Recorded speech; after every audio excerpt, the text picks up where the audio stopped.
Arrive in England, there should be a bus or train line you can catch from the airport to your hotel. Getting from one side of London to the other should cost you no more than your entire life savings and firstborn child. If possible, try not to eat the food. If you really must, then your safest bet is battered swan, chicken pyramid, or tea pie, which is a pie with tea in it.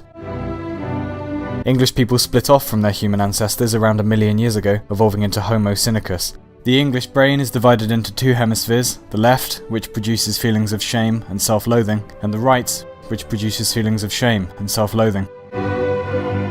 Please be aware that there are a number of differences between International English and British English. A chip is called a crisp, a trunk is called a boot, and buying over £50 worth of shopping just to mask the fact that all you went into the shop for is condoms is called perfectly normal behaviour. Try not to say anything directly to an English person, but imply it instead. For example, whereas someone outside of England might remark, "This literally tastes like excrement," in England we would usually say, "That was delicious, compliments to the chef," then return to the restaurant several days later and burn it down without warning. Also, if you must express romantic feelings, please do it either by text message or smoke signals, as affection was made illegal in 1893, and frankly we were all quite glad about that.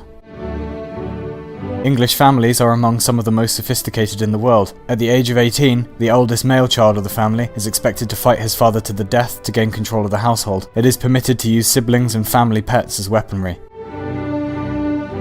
If there's one thing we do well, it's the naming of our towns and cities, and upon visiting England, you would be silly to miss such idyllic spots as Grimsby, Skegness, and Little Arsington.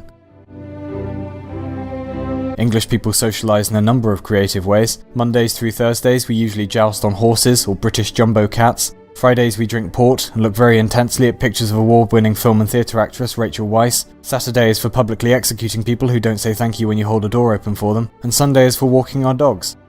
Or looking at more pictures of award-winning film and theatre actress Rachel Weisz. If an English person appears upset, it's very important you insist they talk about their emotions. There is nothing we love more than our deepest insecurities being forced out of us and made public. If at a party, try to force an English person into publicly speaking, or make them the centre of attention somehow. Guarantee they will pay you back in years to come with a gentle smile, or a Molotov cocktail through your window at 3 in the morning.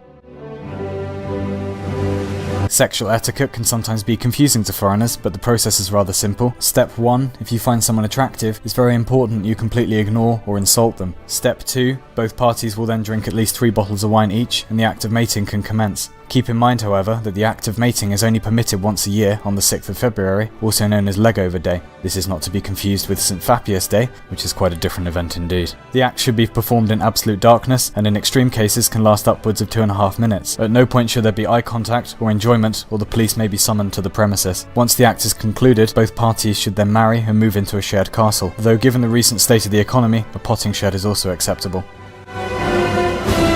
The national dish of England is called beer. Many people believe the majority of us spend our time eating cucumber sandwiches and discussing literature. While this is true, we've recently invented a number of other delightful pastimes, such as football hooliganism, knife crime, and the British Spider Fighting Championships. The national sport of England is called football. Now, a lot of non-Europeans seem confused about the rules, so let's just clear this up, shall we? There are 22 men. Now, whoever gets the most goals wins, but if the chaser gets the snitch, then that's game over. 2 goals is called an Earl Grey, 3 is a John Thomas, and Iceland can suck a fat one. England retained complete sovereignty throughout the years, and was at no point invaded and conquered repeatedly by the Romans, Vikings, Scottish, or French.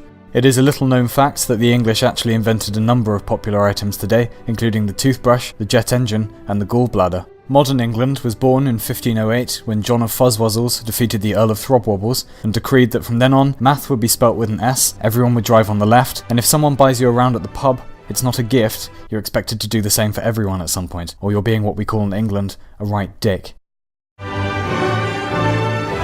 It rains a lot, but the people are alright. I don't even live there anymore. Goodbye.